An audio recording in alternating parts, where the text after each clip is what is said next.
Welcome back. Those were the main headlines and more details. President Abdel Fattah al-Sisi congratulated the Egyptian people as well as the Arab and Islamic nations on the occasion of Prophet Muhammad's birth anniversary.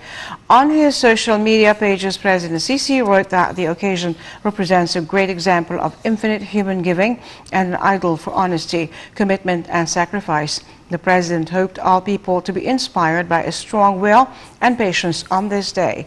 President Sisi also wished that peace, security and stability spread all over the country. Meanwhile, President Sisi exchanged congratulatory cables with leaders of Arab and Islamic nations on the occasion of Prophet Muhammad's birth anniversary.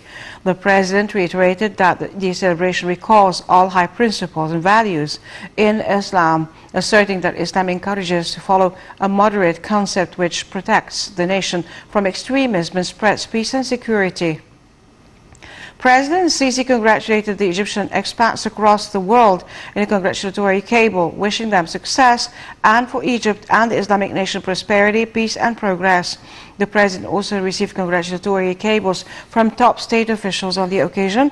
Meanwhile, on her social media pages, Egypt's First Lady, Mrs. Intisar Sisi, said that celebrating the Prophet's birth is an occasion to get inspired with the noble values delivered by him, adding that the Prophet has gifted humanity with a perfect civilization.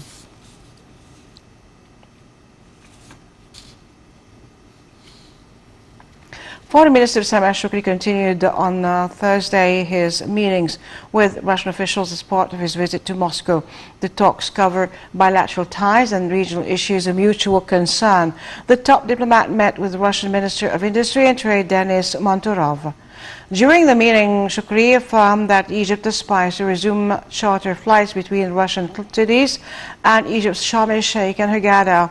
The two ministers also discussed the means of developing bilateral relations. They, moreover, tackled the latest developments related to the coronavirus pandemic, with Shoukry voicing Egypt's readiness to cooperate with Russia in manufacturing and producing a coronavirus vaccine. The foreign minister also met with the head of the Russian National Security Council, Nikolai Patrushev.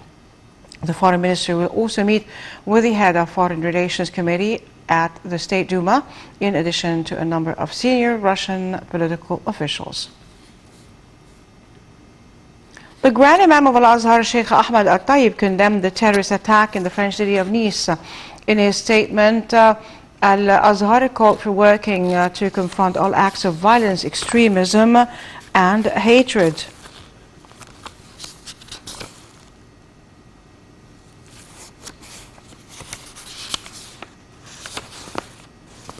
Head of the National Election Authority, Lashin Ibrahim, will hold a press conference next Sunday to announce the final results of the parliamentary polls first phase at Maspero.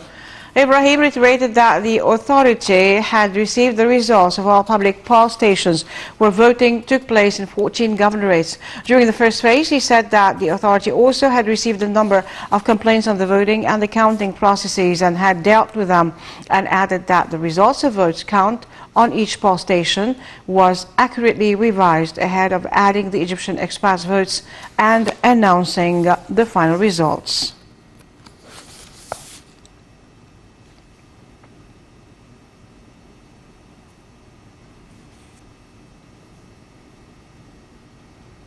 Egypt has on Wednesday reported 153 new coronavirus infections, bringing the total number of cases to 107,030 people since the outbreak hit the country in mid-February.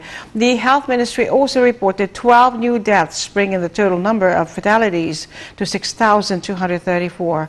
The ministry added that 90 patients were discharged from hospitals, raising the number of those who have recovered to 99,174 people.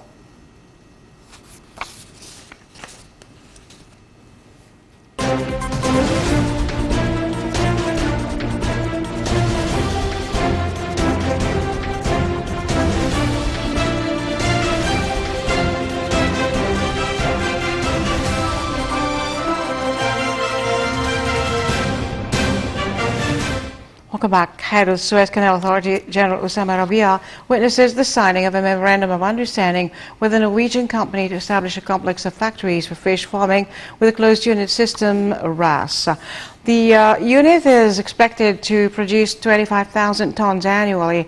The signing was attended by a number of members of the authority's board of directors and representatives of the Norwegian company at the new marina headquarters east of the canal.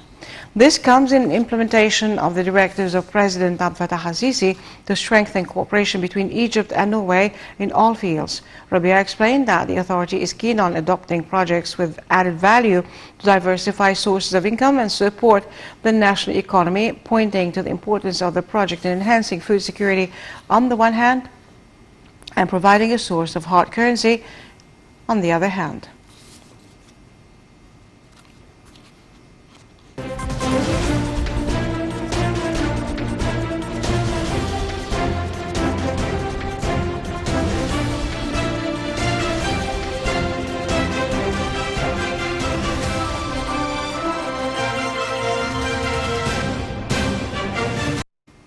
Al-Intag Al-Harbi ended their goalless match Thursday with Masr Maqassa, the match that witnessed a red card for Al-Intag's player Bazooka at the 57th minute into the game. This result added only a single point to each, both reaching the 34th point as Al-Intag occupied 8th position on the Egyptian Premier League table, followed by Maqassa at the 9th position. Earlier on Thursday, Al-Ittihad Al-Secondary beat Aswan 3-1 in the 34th and last round of the Egyptian Premier League.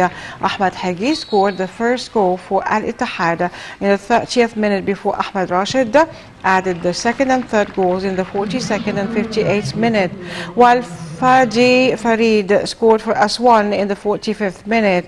By this result, Al-Ittihad raised their tally to 42 points in the 9th spot, while Aswan balance was frozen at 37 points in the 13th place.